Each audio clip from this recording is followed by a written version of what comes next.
Kayla and Tessa's ACL exercises via Tessa.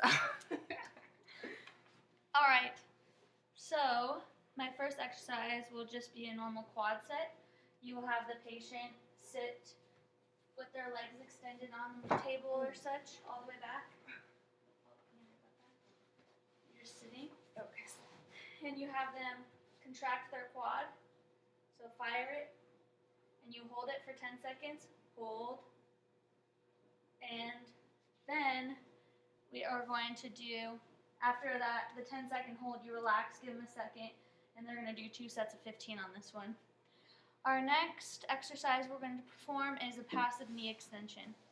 So we're going to have a towel underneath their ankle, and I'm going to have them sit on the ground or the table. And we're going to do 2 sets of 15 for this one as well. So you place the towel under the affected leg, ankle, and you just have them extended. So this will create space underneath so that kind of a posterior sag will happen with the ACL, and that will be good for that range of motion. The third exercise we are going to do is active seated knee flexion. So we're going to have her sit down. We're going to do 3 sets of 10 for this one. We're just going to have her flex her knee. So she's going to sit farther out.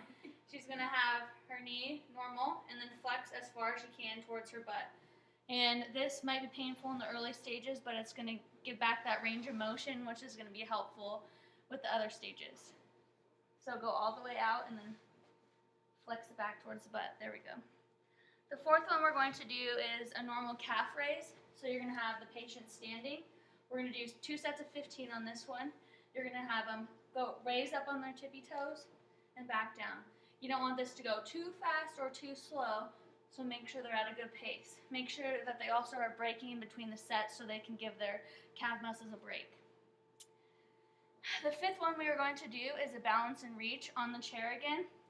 This one is going to be a front reach. So they're going to stand on the affected leg, and they're just going to reach front. So this is going to be helpful to regain that balance that they did not have and work a lot of muscles around there like their quads. And they are going to do 3 sets of 20 on that one. The next exercise we are going to do is a double leg quarter squat. This is going to be in mostly the early stages because it's just a quarter of a squat.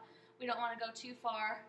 And we're going to do 2 sets of 15 on this one. So making sure that on both sides that their knees stay parallel with their toes and shoulders.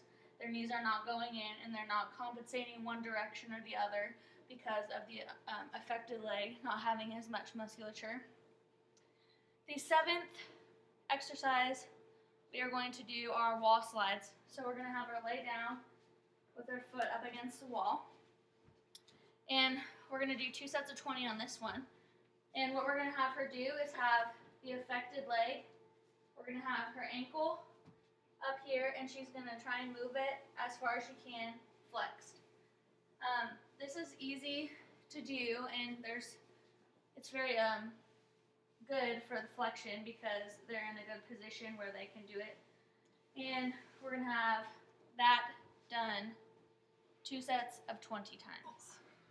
The next exercise is a lunge. This is the later stages, of course, and we're going to do it on both sides and 2 sets of 15 on both sides. So making sure that, again, their knee is not going in, it's staying parallel with their toe and shoulder, and that they are not compensating or having side-to-side movements is very important.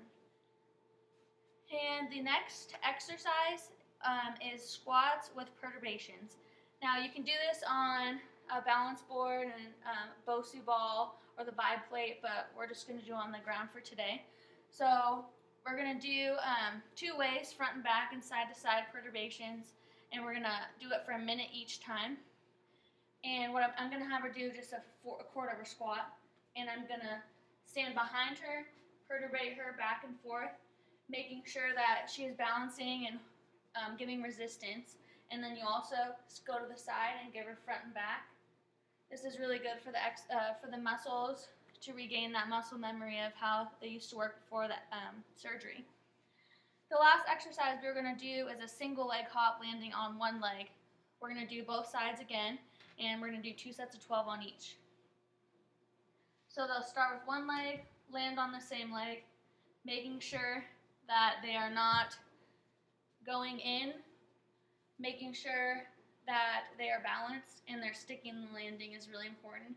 This is used in the later stages. Do not do this early because it is very dangerous. And so watch very closely on this one.